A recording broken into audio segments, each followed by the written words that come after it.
Praise the Lord. आप सभी को जय मसीह की।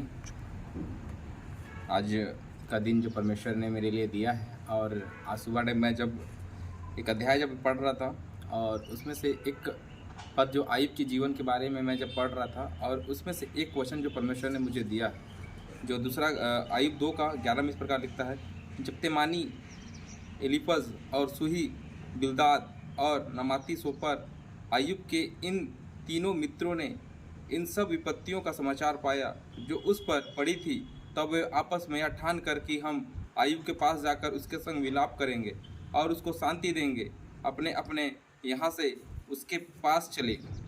निश्चय है, जब हम देखते हैं आयub के जीवन के बारे में, इस अध्याय को जब हम पढ़ते हैं और इस पद से जब मैं पढ़ रहा था, तो परमेश्वर मेरे जीवन से बात कर रहा था कि आज हमारे जीवन में ऐसी संगति होनी चाहिए, ऐसे दोस्त और ऐसे यार होने चाहिए कि जब विपत्ति में हो, जब हम परेशानी में हो, जब हम दुख में हो, तो वो हमारे लिए विलाप करने के लिए, हमें शांति देने के लिए वो आगे बढ़ें। जिस प्रकार ये तीनों हम देखते हैं, हमारा वचन कहता है कि वो ठाना और आपस में बात करके वे सोचे कि हम क्या करेंगे, जाएंगे आयub के पास और उसको शांति देंगे, उससे बातें करेंगे। जब हम इसमें कुछ बातों को जब हम एक दो पता जब हम आगे और बढ़ते हैं, 12 और 13 को जब पढ़ेंगे, उसमें इस प्रकार वचन लिखता है 12 में, जब उन्होंने दूर से आँख उठाकर आयub को देखा और उसे ना पहचान सके, तब चिल्लाकर रो पड़े और अपना अपना बागा फाड़ा और आकाश की ओर धूल उड़ाकर अपने अपने सिर पर डाली। तब वे 7 दिन और 7 रात उसके संग भूमि पर बैठे रहे, परंतु उसका दुख बहुत ही बड़ा जानकर किसी ने उससे एक भी बात ना कही।